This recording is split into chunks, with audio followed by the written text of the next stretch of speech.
Hi,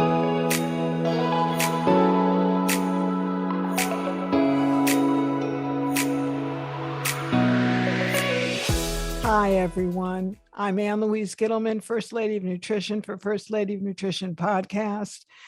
And every week we try to bring you the movers and shakers in the nutrition, health, and healing field. And today, of course, is no exception whatsoever. My guest today is Dr. Thomas Lewis, a Harvard and MIT educated biochemist who has the most incredible blood testing services where he tests for chronic infections and hidden diseases.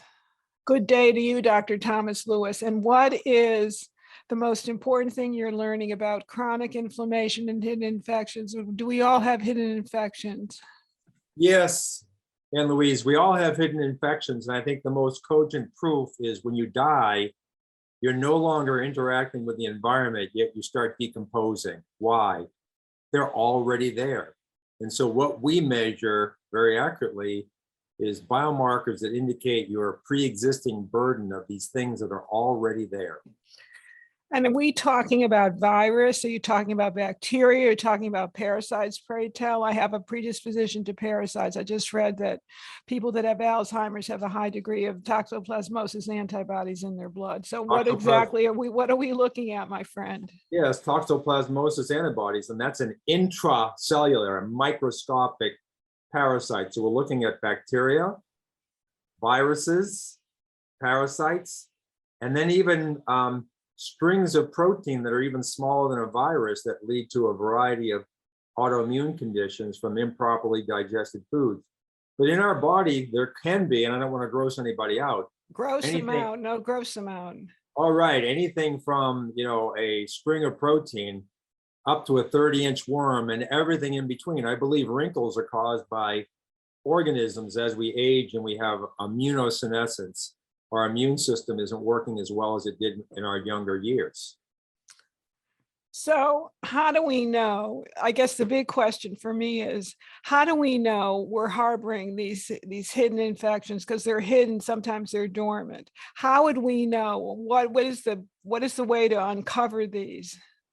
So the best way is with a simple blood test. But the issue is, in the standard of care, when you go to your doctor, two things happen.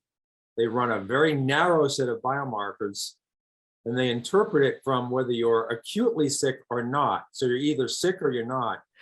So how do they measure that? Is that IgM thing?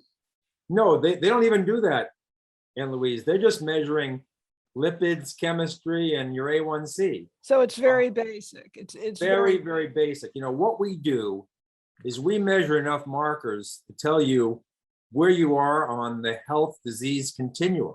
In the standard of care, when you express a symptom or a disease, you're far up the health disease continuum. But what we do is we can measure if you're beyond that and why, and then before that point of inflection, and what you can do to prevent from ever having a symptom emerge.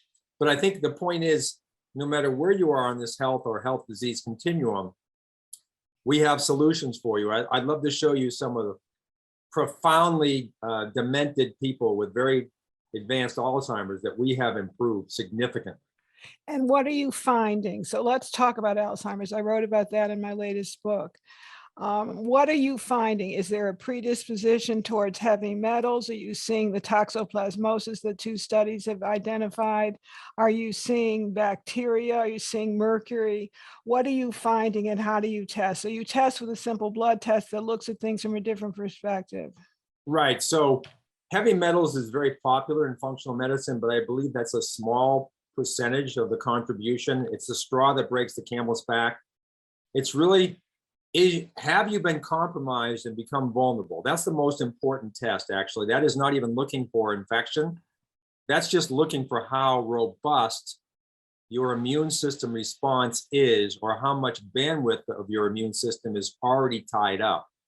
Secondarily to that, we will test for actual pathogen sources. So for example, anybody over the age of 50 should get a periodontal oral DNA test to determine their pathogen burden.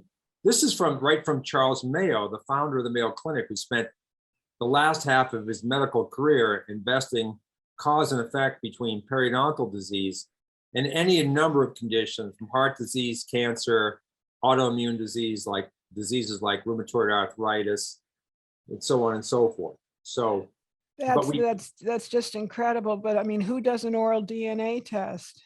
yeah, very few dentists and even fewer practitioners. But I encourage, it's so inexpensive, relatively speaking, I encourage every one of my participants to get that, particularly if their white blood cell counts, which is your true initial innate immune response against any kind of insult or disease, if it's up even just slightly. And that's what we do different than the standard of care. We don't look for, do you have a fire?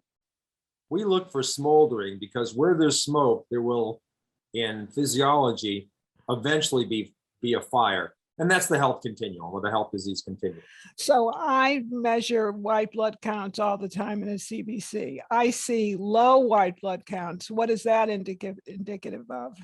Right. So when you look at the white blood cell count, we run a white blood cell count with differential to look at the 5 different subsets of white blood cells. Your white blood cell count is a addition, a summation of 5 different ones. And so how those 5 different ones express their values tell us what's going on. So generally a low white blood cell count is because your lymphocytes, your killer T cells are lowered. And that almost always infers some enhanced viral burden in your system. And what virus could that possibly be? Oh, it could be any of the usual suspect: Epstein-Barr, HSV, cytomegalovirus, COVID, SARS-CoV-2. It's really an agnostic general test. So, and when it comes to viruses, we're not worried about the specificity. We're worried about viral burden. And then we have protocols to reduce those viral burdens, both naturally through supplements and pharmacologically. What's your favorite natural? My favorite natural would be vitamin D, Yes. quercetin and zinc, high dose vitamin C, olive leaf extract. Those are, and then even medicinal mushrooms rise to the top of the list. It's never one thing. Each one of these has different modes of action. So that's why I never look at a monotherapy. I always look at things from a multifactorial perspective. And we basically, on our website, published the Institute for Functional Medicine's antiviral protocol. And then we've added a couple of our own. For example, they don't use olive leaf extract, but it's very well published that is a very strong antiviral. So you take a look, you do a particular blood test with the, what is the name of your organization, by the way, so that my listeners can find you easily? So 3 words strung together: health, revival, partners with an S. So we are your partner and you are our partner. I love that. In reviving your health. In reviving and rejuvenating your health, and actually Absolutely. figuring out what the hell is smoldering in the background, because it's always what's smoldering. The embers are really what the causative factor of disease is. Well, no, let me give a little background. So I have a doctorate in chemistry from MIT. Yes. Then I went to the Harvard School of Public Health and studied nutrition and toxicology. But those are just degrees. Where I really earned my spurs is working with 2 Harvard clinicians that were practicing and measuring health every day and showing cause and effect between what they measured, how they treated, and how patients responded. So when you say who were they? Who were? Tell us who they were. So one is quite famous. His name is Dr. Kilmer McCulley. Today, The homocysteine man. Yes, indeed. Homocysteine, the pioneer of the homocysteine theory. Yes. He didn't discover homocysteine, but he discovered studies that showed how young children with elevated homocysteine had atherosclerosis or vascular disease as bad as very old people. Now, he is a pathologist, no longer practicing, but still publishing papers. But the one who really figured it all out, starting in around 1967, was Dr. Clement Trempe, Trempe. He's not as well known for some reason, Dr. Lewis. No, he worked very quietly. He was just a dedicated, considered himself a humble clinician that just helped the next patient that walked into his office. An unsung hero. Yeah, so what he was an ophthalmologist. And why an ophthalmologist? But he was the most unique ophthalmologist of all time, because in 1980, he gave up the practice of traditional ophthalmology and used the eye and measurements of tissue in the eye as a barometer for disease. So for example, macular degeneration gets treated in the eye only. Macular degeneration is a systemic vascular problem and should be interesting. Nobody looks at it that way. Nobody looks at it. Let me just tell you about cataract, the #1 surgery in the world. If I take two 60-year-olds, one with all else seemingly the same, but one with cataract and one without, the one with cataract is going to die younger and almost always of a cardiovascular event. And then the last one is glaucoma. And glaucoma and Alzheimer's are the exact same disease. One just happens to be in the retina, one happens to be in the brain. But glaucoma is portends the brain condition because the eye is actually more vulnerable to inflammatory and infectious disease than is the brain. How phenomenally interesting. So Alzheimer's is glaucoma of the brain.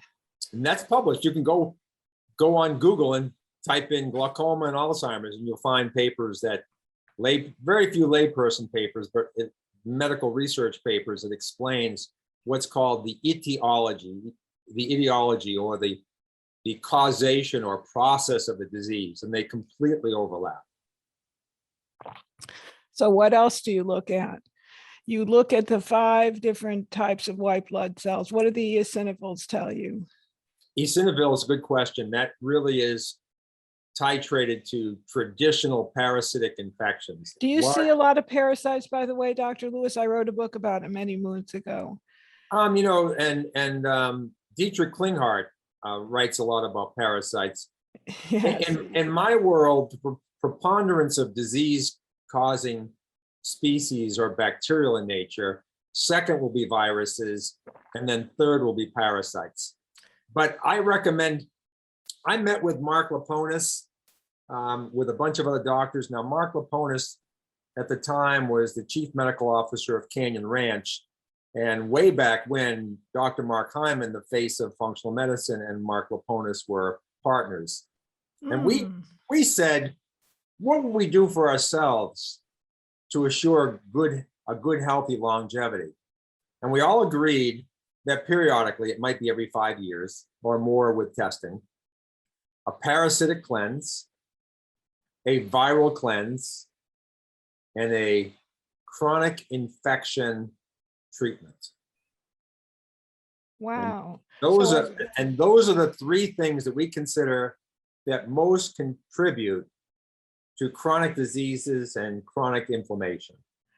So tell me what you'd use for virus. So the virus is, the main line of pharmaceutical beyond the vitamin D, the quercetin, the zinc, the vitamin C, the olive extract. Yeah, it would be the ivermectin. That's what I wanted to hear. Ivermectin. Yeah, but see, ivermectin. But it's an antiparasitic as well. So Merck, to my understanding, I may not be 100% accurate on this, but I believe Merck distributes ivermectin for free to third world nations for children that are dying, that are so weak and so underweight because of parasitic infections. Yes. And this is life-saving. So people worry about pharmaceuticals. I can tell you that if a 5-year-old that weighs 15 kilograms, 30 pounds or less, even down to 15 pounds, is saved by ivermectin because of eradicating. So you can give ivermectin to a child that's 5 years old? Absolutely.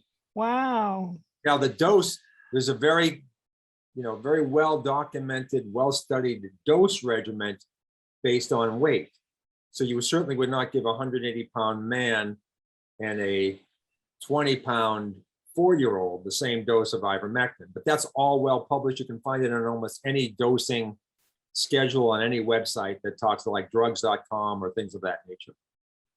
So that's why it's used as an alternative treatment for the virus. Well, you know, what has happened within the last 20 years is when you see you're treating people with parasitic infection, you can almost be guaranteed they're so weak and vulnerable, they have comorbid viral infections as well. So good doctors paying attention to their treatment saw this effect, and now it has been well studied over the last 20 years as an antiviral. And I saw the Washington Post today came up with something marginalizing ivermectin in favor of Well, of course. more toxic drugs, but I can assert to you that ivermectin is good. It's not a miracle, but let me tell you what the miracle is. You know, if you know the popular media talks about a 35-year-old in Texas that died from COVID, but see, no one knows how sick that person was. That no one did proper blood testing. So the difference between a 35-year-old that dies and a 35-year-old that survives is their underlying physiological health, which we measure very accurately in what we call our spike protein risk and prognosis panel. But ivermectin too. So they'll demonize ivermectin because they'll mention 2 cases where someone was on ivermectin and they still died. That's because they had comorbidities way beyond just a viral or parasitic burden. They probably had a very large bacterial burden and poor repair and recovery pathways from poor nutrition, poor diet, poor absorption. So to try to put things into one box and say, this is panacea is extraordinarily naive. In nature, we have what's called the bell curve. And everybody, whether you're 2 or 102, are on that bell curve, which what we call the health disease continuum or health continuum. And where you measure on that will determine your prognosis and outcomes, and also the efficacy of treatments. And the more treatment you do and the more you improve your physiological health, the more the treatments will work. You can't bring someone back from death's door with a pill. You have to work through any number of protocols, test and retest, retreat, test again. Are we heading in the right direction? It's only when you get into a better state of physiological health that you can expect medical interventions to save you. So it's always a partnership. That's why it's Health Revival Partners. We have to partner in your good health to measure you well, show you where you are, help you improve, and then suggest interventions that'll either save you or prevent you from being in a state of poor health. So I think what most people have, this is a major takeaway, is that chronic infections can live a very long time in your body if left untreated. Well, Ann Louise, I'm a living example because in my 40s, I developed atrial fibrillation, and it happened when I became vulnerable, going through a stressful time, interpersonal, over-exercising, training for an Ironman, and I got acutely sick with bacteremia, which is bacteria in my blood. And I wasn't bitten by a tick recently. It was decades before when I was bitten by ticks. And I had the atrial fibrillation, and I proved through testing that it was initiated by the reactivation of Lyme disease. Oh, I've never heard that before. My gosh. Oh, yeah. Thank God you tested. Yeah, and I treated myself aggressively for a while because Lyme disease is not easy to get rid of. And now I'm in complete sinus rhythm. So without testing, you're guessing, am I correct? Without testing, you are absolutely guessing. And if you're using standard of care tests with standard of care reference ranges for normal, then you will never catch the smoldering, and you'll only be caught by surprise when the disease catches up to you eventually. So you talked about the viral burden, the parasitic burden, but number one is the bacterial burden. What bacteria, are there particular bacteria that you look for, or is it just a total burden? We look, what happens is when you're vulnerable, then many will crop up. So we test for what we call the usual suspects. And if someone wants to go deeper, there's added expense to the more testing we do. But usually the treatment we have will cover a broad range of these. But the number one organisms come from the mouth. You have root canals, you have any bleeding gum whatsoever. That's the bacteria. That is so important to reiterate. Tell my listeners again that the number one cause of the bacteria comes from the oral cavity. Right. And there's a company in California, Corexime, I think or Cortexime is the name of the company. They are building treatments for Alzheimer's triggered by P. gingivalis, the bacteria that lives in the mouth. So, and then Scientific American in 2002 published this very long extra publication called Oral and Whole Body Health, showing how it affects birth weights, premature births, cardiovascular disease, diabetes, weight gain, autoimmune conditions, so on and so forth. So, we can take a drug for every one of these conditions, or we can identify the oral pathogens in your body, treat them, and solve multifactorial conditions. So how do you identify this exactly? Very simple test. There's a company, there are several, but the one I use is Oral DNA Labs out of Minnesota. And what they have done is titrated what they find in terms of pathogen burden in your saliva to the burden that's most likely under the gum line. What people have to understand is you don't have to have pain. You don't have to have any oral symptoms. Look at the teeth as like an iceberg. The problem is below the gum line, below the water line. So I ask you a very simple question. What part of the iceberg sunk the Titanic? So the one underneath it, yes. Right. So the oral DNA test figures out what's going on below. When you have bleeding above the gum line, it's emanating from below, and it can go in two directions. And believe me, it goes in both directions. Up above the gum line and down into your central nervous system, into your brain and your eyes. Wow. And the blood system, the vascular system, into your heart, joints, and everywhere else, causing disease. Oh my gosh. So now, I wrote an article in a magazine, unfortunately no longer existed. I don't know if I put them out of business. I'm kidding. But the article was, why do you shrink when you age? So what I explained is that your discs in your back, your spine, are foamy, bony structures. mm-hmm. Think of a Twinkie as opposed to a hard stick. Okay. The oral pathogens can migrate from the nervous system at the root in your teeth down in through your central nervous system fluid, cerebral spinal fluid, get into the discs and start breaking down that structure. Oh my God, I've never heard anybody make that connection before. Right. And so what happens is you start seeing some compression. Why else do you shrink? Your bones aren't really compacting. What's compacting? What's contracting? That foamy material. That foamy material. So Correct. What do we do? Is there anything, if people the oral DNA test is not an expensive test?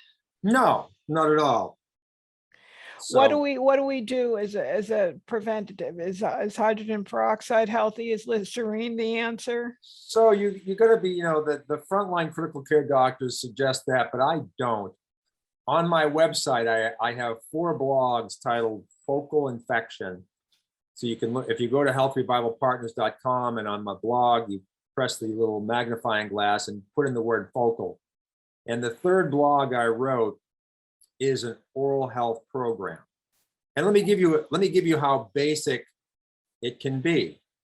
You brush your teeth, you have some bleeding gum, even if it's mild. You now have pathogens on your toothbrush. You brushed at 11 o'clock at night, and 7 o'clock in the morning, you brush your teeth again. The toothbrush is still damp. Guess what? You just reinfected yourself. Mm. So the most basic thing you can do is sanitize your toothbrush. Now, tartar is a biofilm made of fats. And if you eradicate that with something like a little iodine in a water flosser, or you swish with some coconut oil. That's not quite aggressive enough, but it's helpful. Maybe a little peroxide. I use essential oils on occasion. That you only have to do that once a week or twice a week, because the biofilm isn't coming back instantaneously. It takes a while for it to start aggregating and collecting. So I don't like doing very aggressive treatments like peroxide in the mouth every day, because our oral cavity has a microbiome as well. Yes, and it I kills don't the like microbiome. Yeah, so you don't, it's like, you don't want to nuke yourself with an antibiotic every day. Look, if you have something going on in your brain or your heart, we're probably going to use something more aggressive, because your heart is important. Your brain is important, more important than, than the damage created by some of the systems that are in treatments that we use. But we always use treatments in combination with things that offset the effects of those treatments as part of the protocol. So your company offers, just let me get this correct, your company offers a blood test, and Yes. you become the health detective, so to speak. You can figure out what may be causing the hidden infections, which are creating the inflammation, which are creating the ill health, and then guide us to what we need to do to get rid of it. Right. And so we're not a lab testing company. You can go to Life Extension or Ultra Labs, things like that.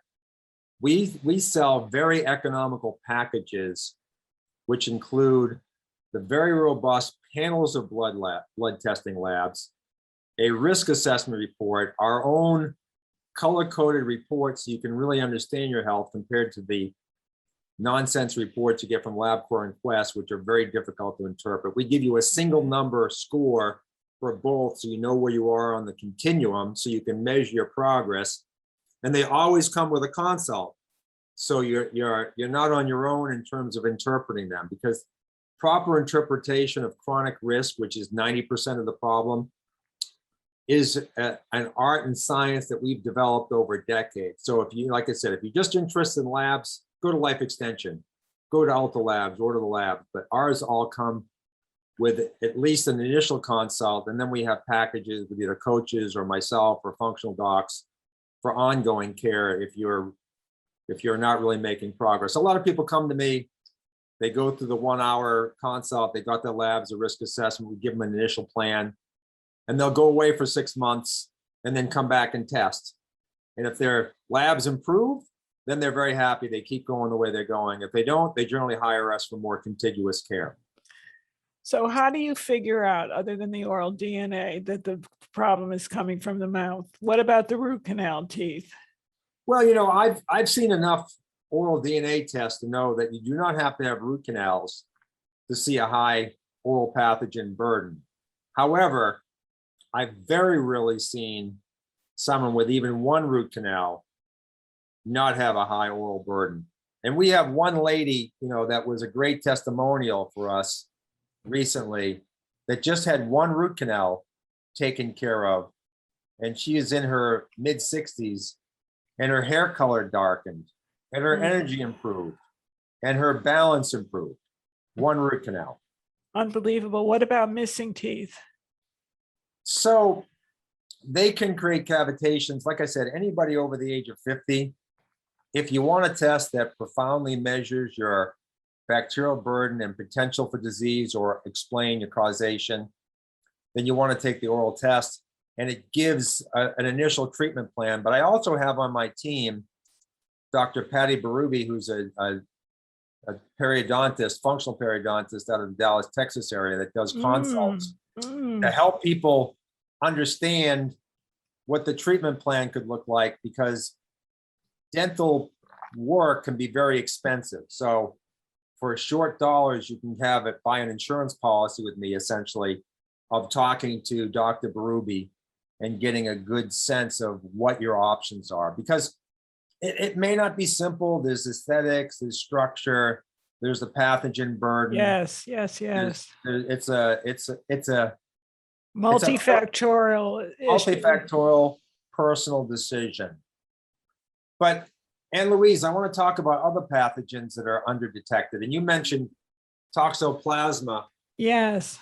toxoplasmosis. So Do you measure the antibodies in your test? we measure the antibodies, and the CDC says up to 60 million Americans are positive for toxoplasma, but they also say, but it's not a problem because the immune system handles it. But what they don't understand is the mild symptoms of ennui, depression, anxiety, schizophrenia, Yes. that Toxoplasma gondii. See, the reason why you worry about women being exposed in childbearing ages to cat litter is that is one, not the only place of exposure to Toxoplasma gondii parasite. And if it gets into the placenta, it has a profound effect on fetal brain development. Yes. If it Yes. can Yes. affect the Yes. human brain in the fetus, it can affect the human brain in the adult. So Toxoplasma gondii, Mycoplasma pneumoniae, chlamydia So pneumoniae. so toxoplasmosis, so the mycoplasma. Tell us what mycoplasma is to my listeners. Garth Nicholson out of Newport Beach has a great lecture on mycoplasma that I just re-listened to. And it's very similar to chlamydia pneumoniae, except Mycoplasma pneumoniae as a bacterium is actually kind of a quasi-virus. It's very small. I think it doesn't have a cell wall. Right. And it can cause all the same kind of reactive conditions that the periodontals do. It's called walking pneumonia when you have high mycoplasma. But I see people with high titers, which are high antibody levels with mycoplasma. And the common denominator in these people with very high levels is pulmonary embolisms. And if you get a pulmonary embolism, now you're on a blood thinner for life. Not that you need to be, because if you treat the mycoplasma and dissolve the embolism, then you can get off it. But in the standard of care, they just keep you on them for life. And before we continue, I want to thank yet once again my wonderful sponsors, UniKeyHealth.com, the home of all my formulations, including Bowel Builder, MagKey, and Super GI Cleanse, as well as CS-Health.com, the home of the only official activated sulforaphane products for internal and external body and beauty care. Thank you so much, my wonderful sponsors. So chlamydia, is that connected in any way to rheumatoid arthritis? 100%. I don't, when I say 100%, I don't mean that that's all it causes or that's the only cause of rheumatoid arthritis. But if you look up chlamydia, like the STD, but this is not, pneumoniae, pneumoniae, and RA or arthritis or joint pain, you will find thousands of articles. Then you ask yourself a question, why isn't my doctor testing for this? Because Humira and these biologics are so profitable for the medical industrial complex that they're not looking to solve the underlying problem. So how many values do you test for? This sounds very comprehensive. Is this the infectious disease panel that you offer? Right. So in the infectious disease panel, we do our standard panel, which we call our chronic disease risk scoring or chronic disease temperature panel. That's 55 biomarkers. Then we screen for 7 organisms that are the usual suspects when we add on to when we call that our infectious screening panel. But we have the ability to do much broader panels. I put together a panel with Rocky Mountain spotted fever, which really is titrated to heart attacks. Do you see a lot of that? Isn't that prevalent in the Southwest? What's really interesting, Ann Louise, is I run a corporate program. One location's up in Indiana, and I was testing some of the people for Rocky Mountain spotted fever, and the public health department of Tennessee, where I live, called me up to understand the Rocky Mountain spotted fever. They thought there was an outbreak, and I'm saying, my dear, wow, how would you know if there's an outbreak? No one's testing for this. Exactly. So like you get one Rocky Mountain spotted fever and they think there's an outbreak. No, somewhere between 1% and 5% of the population are positive for Rocky Mountain spotted fever. So there is an outbreak, just no one knows it. But there are rickettsial diseases. Dr. Trump treated Mrs. Rothschild for macular degeneration. And he discovered that the macular disease was due to a rickettsial disease that came from rat feces. And he figured out from interviewing her that she was in the tubes of London during the Blitzkrieg, and there were lots of rats and rat feces in the tubes as well. And Oh, that's how most likely where she unbelievable. got infected. So this is the Unbelievable. Rothschilds, Edmund de Rothschild, Unbelievable. basically owned governments, financed governments, It okay? still does probably. Yes, Oh, indeed. yeah. And that's, that was Dr. Tremp's client. And she came religiously rather than going to Harley Street in London, where everybody wanted her to be a patient, to Harvard to see Dr. Tremp specifically twice a year for her entire rest of her life. She died at like the age of 86. So tell me what else you test for that people don't test for.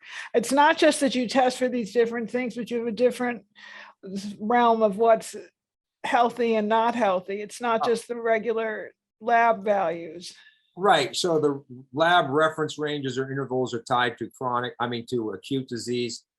We've titrated our reference ranges for any given biomarker is where well-published studies show that value shows an increase in early mortality risk for the individual. And of course, early mortality is something we're trying to avoid.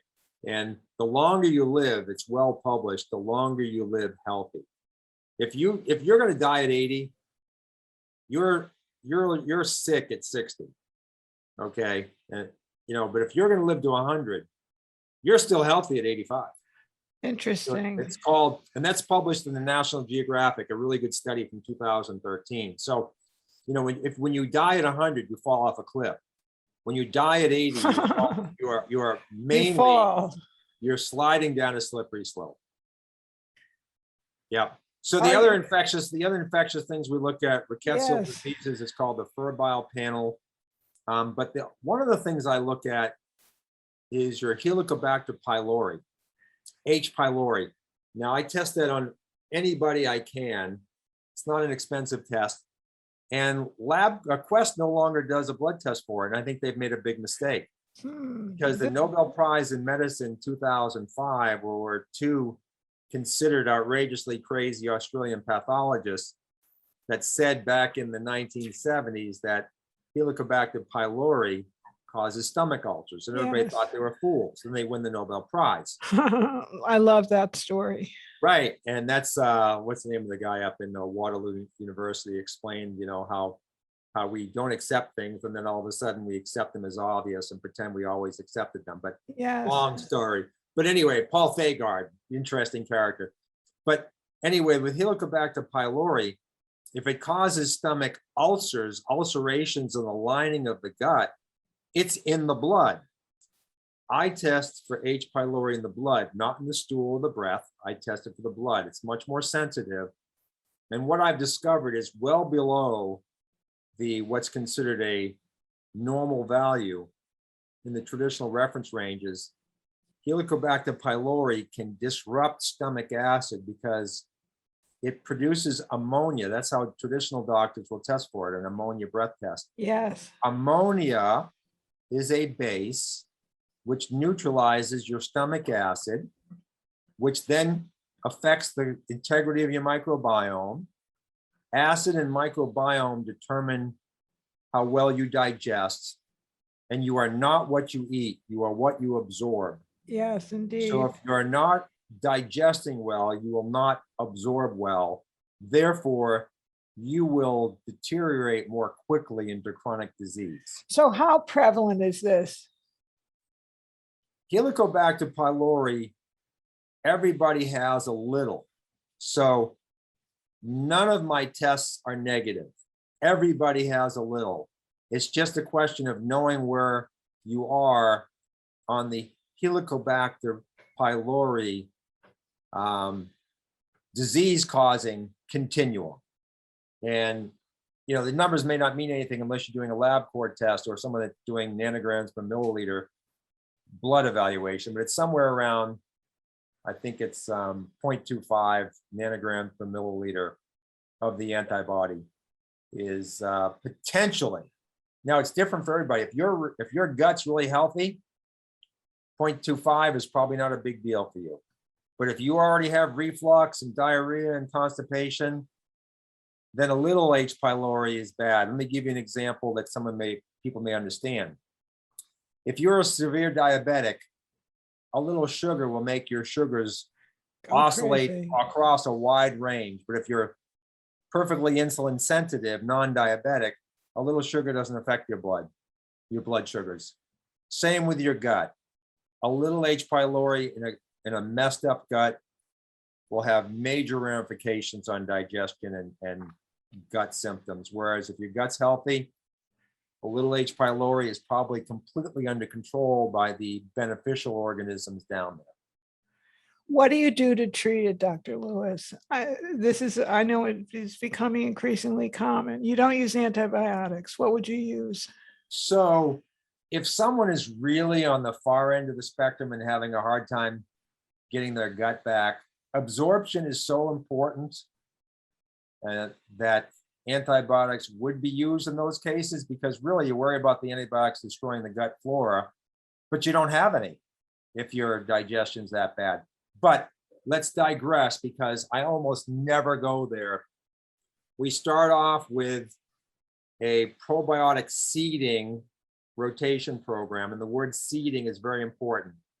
If your listeners out there are taking the same probiotic every day, that is not helping them.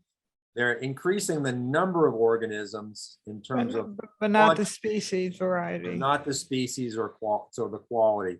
So what I do is a 7-day rotation of probiotics, where your label may say, take this probiotic, 3 times a day with food. I tell you to take it 1 time a week, and we're going to seed. Your gut is like the soil.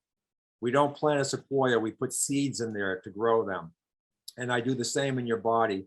So I have this program. Day 1, you take a specific probiotic I recommend. Day 2, you have a little fermented food. Day 3, you take a different probiotic that I recommend. Day 4, you take a little probiotic food. Day 5, you take yet a third probiotic, all from different sources. And then you just repeat that. Okay, and that's the first step. Then if you're getting better, when people are starting to get better, we don't mess with that. We just let them keep going on that path. But if they're not getting better, then we might add some apple cider vinegar pills, maybe a betaine hydrochloride to try to promote good stomach acid, because the symbiosis between strong acid and the health of the organisms down there. So we have this biphasic thing. I use particular supplements when H. pylori is high to help improve the acid profile by getting rid of the H. pylori. And these are things supplements that contain small amounts of bismuth, Pepto-Bismol. What does Pepto-Bismol stand for? Yes. Peptic ulcers, bismuth. So we don't use that gross Pepto-Bismol. We use supplements with pure, clean bismuth compounds, and also mastic gum, which is well published in the New England Journal of Medicine. Yes. To treat H. pylori. And if it doesn't work, then we go into a colloidal silver program. So you're pretty alternative. I'm asking you all these questions very specifically. I have an agenda. It sounds like you are integrative and functional. Well, I like for the most part. Anne Louise, I'm not going to disagree with you, but I think I'm a hybrid. And let me explain why. Functional doctors, I think, prescribe too many supplements and kind of indicate you can't be healthy without their supplements. Traditional doctors provide too many pharmaceuticals and tell you can't be healthy without them. I'm kind of in between, and this is my philosophy. Okay, number 1, test thoroughly and choose tests that are lowest in cost, that tell us the most, and have good data behind them and are interpreted correctly. Number 2, if you're digesting poorly, supplement, because you're not getting nutrients in while we fix digestion. Then sort of the third part of this puzzle is, I do not like supplementing with anything that your body naturally produces, because it could potentially tell that production system in your body to slow down or shut down. Not that I won't do it short term or in pulses, but I won't do that continuously. What I will supplement are things that are called essential nutrients, which are by definition means things that you do not synthesize you can only get from foods. And the main thing I supplement, because it's the hardest to digest and absorb, are broad array of minerals in liquid form, particularly for people with digestive issues. And then since my main focus for years had been brain, I will supplement with what the Weston A. Price Foundation considers the #1 superfood, which is cod liver oil. It's the most robust oil-based, fat-based supplement. It's really a superfood. Contains natural vitamin D. Vitamin D is not D3, it's D2, 3, 4, 5. Cod liver oil has it. Natural vitamin A saves eyesight and saves the brain. Vitamin A is as close to it's probably the most robust natural antibiotic you can take in. True, and nobody knows it anymore. Nobody knows that. So these are the kinds of things that we're going to do.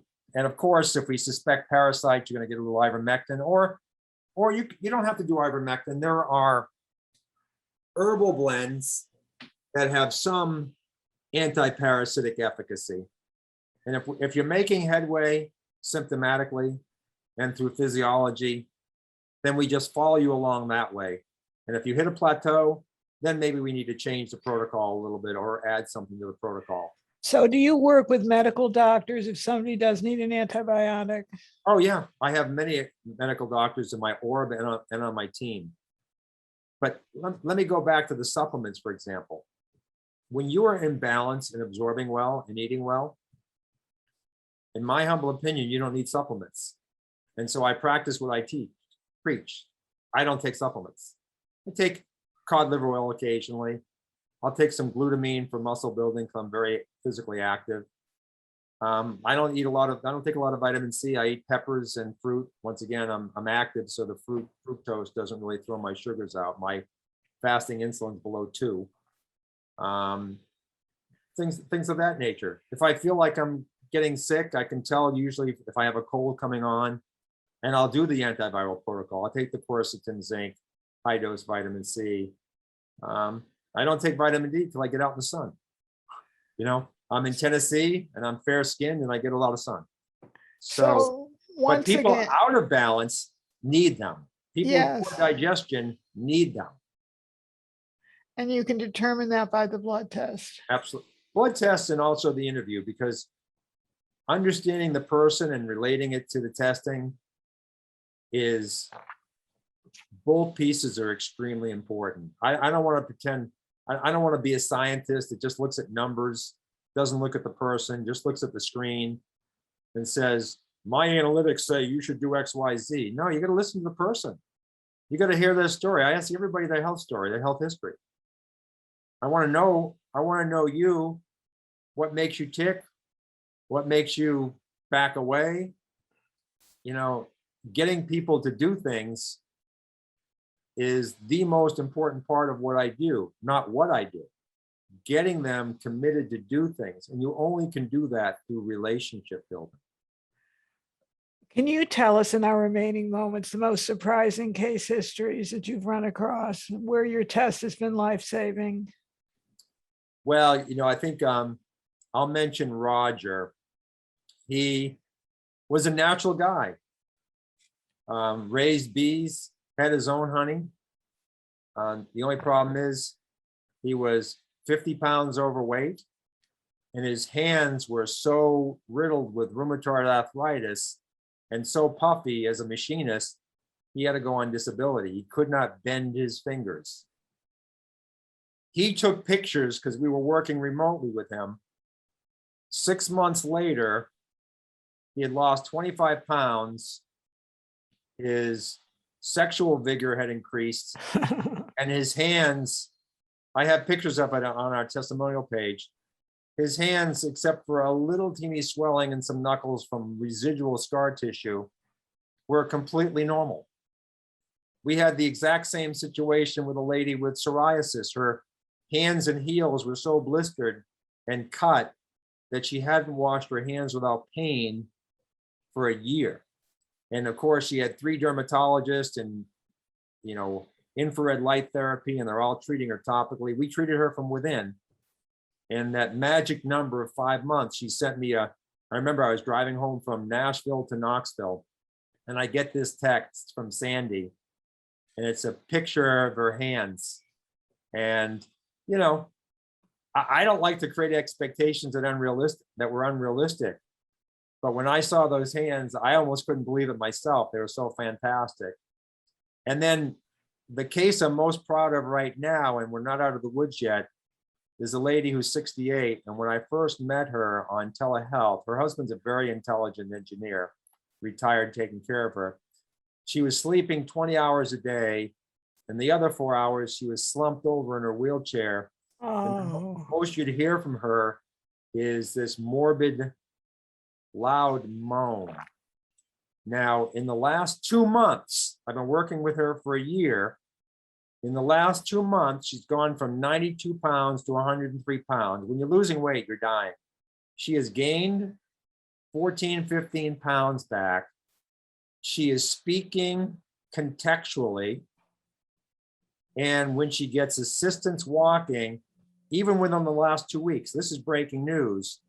2 weeks ago, she was sort of crossing her feet and would easily trip. Now her husband tells me that her gait has become more normal. We have a long way to go with her, but frankly, everybody on my team said, there's nothing you can do for her. She's too far gone. And so what were her underlying infections, Dr. Lewis? So interestingly in her, not really that robust, a little infection, a little periodontal, but it's unremarkable. But what happens, Anne Louise, is that all the infection is localized in a certain center of the brain. So when you look at the peripheral blood, it's not that high.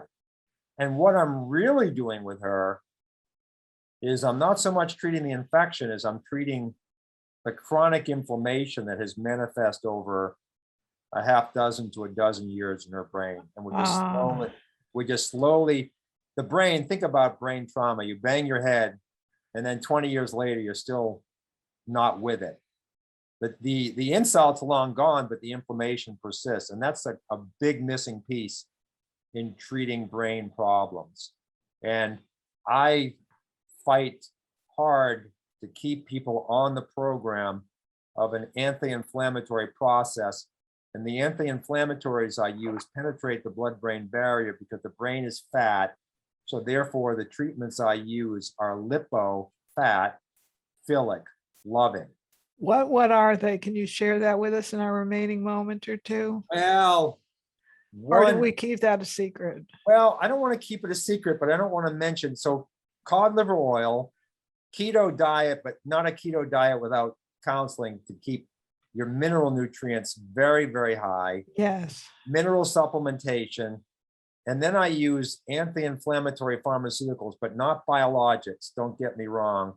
But just because of the nature of them and the requirement for guidance from a prescription from a doctor and the proper dosing based on how fragile or robust you are, I'll hold that close to the vest.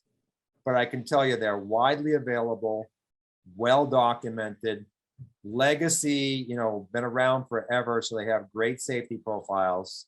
And I use them at low dose to just downregulate the inflammation. So how do people get in touch with you once again? Can we give our listeners a little coupon code, a little incentive here? Because I think everybody should get tested. Everybody should be tested.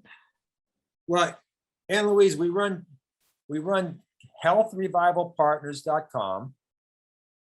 And for our, I better not make it complicated, but we run our chronic risk panel, and then we run a COVID risk panel. And they're very similar, they overlap, but the COVID risk panel just includes more biomarkers for COVID risk, like clotting factors, like infection right out of the chute, and for like tissue destruction. So they're very similar. One's a 55 biomarker panel, and then the other one's a 65 biomarker panel with the same 55, but adds 10 on. And so I've really cut my price on that because I wanted people to get tested. So I'm offering on both panels code ALG10. So that gives you 10% off on on either panel. And you don't need both panels, it's either or. And those are the right places to start. You don't have to go down and what do I need? Men's health, this doesn't matter.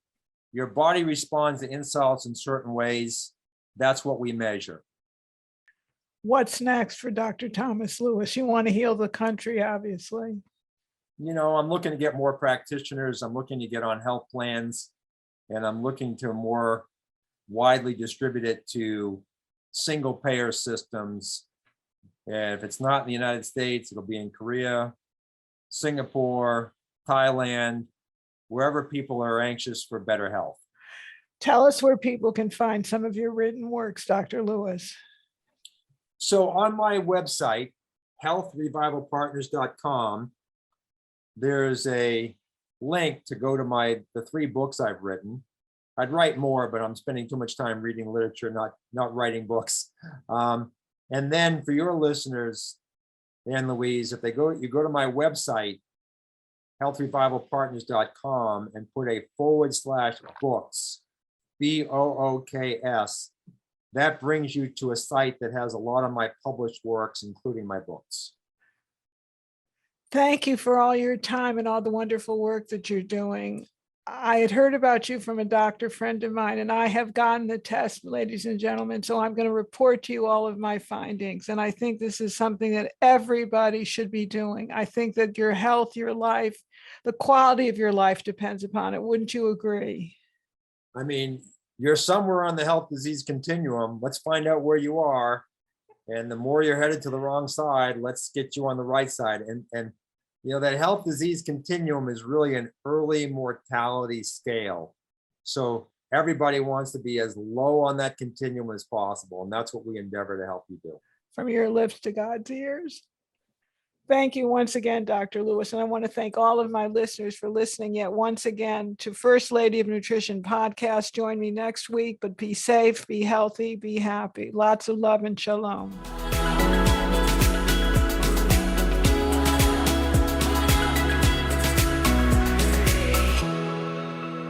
Hi, everybody. I'm Ann Louise here with just one more thing. Thank you so much for being a fan of my work. And if you like this video, please check out all my other videos. Please subscribe to my channel and turn on notifications.